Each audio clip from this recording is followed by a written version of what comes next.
ഗസയിലെ ലബനീസ് ഗ്രൂപ്പായ ഹിസ്ബുള്ളയുടെ കേന്ദ്രങ്ങളിൽ ബോംബാക്രമണം നടത്തിയതായി ഇസ്രായേൽ സൈന്യം. ഗസയിൽ ഹമാസ് തീവ്രവാദികളോട് പോരാടുന്നതിനൊപ്പം തന്നെ ഹിസ്ബുള്ളയെ നേരിടാനും തങ്ങളും തയ്യാറാണെന്ന് ഇസ്രായേൽ സൈന്യം അറിയിച്ചു. കൃത്യമായ രഹസ്യ വിവരങ്ങളുടെ അടിസ്ഥാനത്തിലാണ് ആക്രമണം നടത്തിയതെന്ന് ഇസ്രായേൽ പ്രതിരോധ സേനാ പ്രസ്താവനയിൽ വ്യക്തമാക്കുകയും ചെയ്തു. ആക്രമണത്തിന്റെ വീഡിയോയും സൈന്യം പുറത്തുവിട്ടിട്ടുണ്ട്. അതേസമയം ഗസ യുദ്ധത്തിന് വെറും ഒരടി മാത്രം അകലെയാണ് തങ്ങളെന്ന് വെളിപ്പെടുത്തി ഇസ്രായേൽ പ്രധാനമന്ത്രി ബെഞ്ചമിൻ നെതന്യാഹു രംഗത്തെത്തിയിരുന്നു.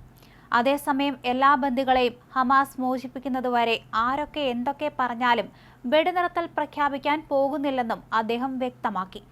ഒക്ടോബർ 7-ന് പ്രത്യേകിച്ച് ഒരു പ്രകോപനവും ഇല്ലാതെ ഹമാസ് തീവ്രവാദികൾ ഇസ്രായേലിനെതിരെ നടത്തിയ ആക്രമണത്തിന് ഇസ്രായേൽ നടത്തിയ തിരിച്ചടി 6 മാസം പൂർത്തിയായ വേളയിൽ മന്ത്രിസഭയെ അഭിസംബോധന ചെയ്യുകയായിരുന്നു അദ്ദേഹം.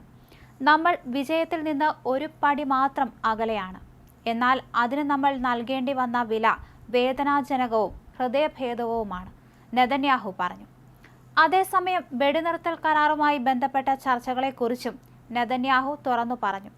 ന്യായമായ ഒരു കരാറിന് ഇസ്രായേൽ തയ്യാറാണെന്നും എന്നാൽ ഏകപക്ഷീയമായി ഒരു കീഴടങ്ങലിന് ഇസ്രായേൽ തയ്യാറല്ല എന്നും അദ്ദേഹം ഊന്നി പറഞ്ഞു. കിഴക്കൻ ലബനനിൽ സ്ഥിതി ചെയ്യുന്ന ഹിസ്ബുള്ള കേന്ദ്രങ്ങളിൽ വ്യോമാക്രമണം നടത്തി ഇസ്രായേലും. ലബനൻ അതിർത്തിയിൽ ഇസ്രായേലിന്റെ ആളില്ലാ വിമാനം ഹിസ്ബുള്ള ഭീകരർ തകർത്തതിന് മറുപടിയായാണ് വ്യോമാക്രമണം. ബാൽബെക്കിലും സമീപ പ്രദേശങ്ങളിലുമുള്ള ഹിസ്ബുള്ള കേന്ദ്രങ്ങളിലാണ് ആക്രമണം നടത്തിയതെന്ന് ഇസ്രായേൽ സൈന്യം പ്രസ്താവനയിലൂടെ അറിയിക്കുകയും ചെയ്തു. കഴിഞ്ഞ ഒക്ടോബർ 8-ന് ഹമാസ് ഭീകരാക്രമണം നടത്തിയത് മുതൽ ലബനന്റെ തെക്കൻ അതിർത്തിയിലൂടെ ഹിസ്ബുള്ളയും ഇസ്രായേലിനെ ആക്രമിച്ചിരുന്നു. തുടർന്ന് തെക്കൻ ലബനനിൽ നിന്ന് 9,000 ആളുകൾ മറ്റിടങ്ങളിലേക്ക് കുടിയേറി. ഒക്ടോബറിൽ ആരംഭിച്ച ഇസ്രായേൽ ഹമാസ് യുദ്ധം 6 മാസം പിന്നിടുമ്പോഴും തുടരുകയാണ്. യുദ്ധത്തിൽ കൊടിയ ദുരിതം അനുഭവിക്കുന്ന ഗസയിലെ ജനങ്ങൾക്ക് സഹായ വിതരണത്തിന് ഇസ്രായേൽ സൈന്യം തടസ്സം നിൽക്കുന്നത് തുടരുന്നുവെന്നും ആക്ഷേപമുണ്ട്. ഭക്ഷണ വണ്ടികളും മറ്റും തടയുന്നത് ഇസ്രായേൽ തുടരുകയാണെന്ന് സന്നദ്ധ പ്രവർത്തകർ അറിയിച്ചു.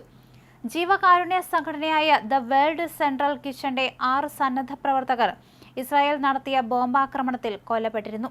ലോകരാജ്യങ്ങൾ ഇതിൽ ശക്തമായി പ്രതിഷേധിച്ചിട്ടും സഹായ വിതരണ സംവിധാനത്തിന് തടസ്സം നിൽക്കുകയായിരുന്നു ഇസ്രായേൽ. ഇസ്രായേൽ ആക്രമണത്തിൽ കൊല്ലപ്പെട്ട സന്നദ്ധ പ്രവർത്തകരുടെ മൃതദേഹം ഈജിപ്തിലേക്ക് മാറ്റി അവ സ്വദേശങ്ങളിലേക്ക് കൊണ്ടുപോകും. അതിനിടെ വെടിനിർത്തലിനായി മുന്നോട്ട് വെച്ച ഉപാധികളിൽ ഉറച്ചു നിൽക്കുകയാണെന്ന് ഹമാസ് അറിയിച്ചു. ഇസ്രായേൽ സേനയുടെ പൂർണ്ണ പിന്മാറ്റമാണ് ആവശ്യങ്ങളിലൊന്ന്. ഗസയിലെ അൽ-ഷിഫ ആശുപത്രിയിൽ ഒളിവിൽ കഴിഞ്ഞ 4 മുതിർന്ന ഹമാസ് ഭീകരരെ വധിച്ചെന്നും ഇസ്രായേൽ പറഞ്ഞു. ഹമാസിന്റെ റിക്രൂട്ട്മെന്റ് വിതരണ വിഭാഗങ്ങളുടെ തലവൻ Raad Thabet, rocket unit deputy commander Mahmoud Khalil Saksuk, മുതിർന്ന അംഗങ്ങളായ ഫാദി ദ്വൈക്, സഗറിയ നജീബ് എന്നിവരെയാണ് വധിച്ചത്. മാർച്ച് 18 മുതൽ തുടരുന്ന അൽ-ഷിഫയിലെ ഇസ്രായേൽ റെയ്ഡിൽ ഇതുവരെ 200ഓളം ഹമാസ് സംഘങ്ങളെ വധിച്ചെന്നാണ് റിപ്പോർട്ട്.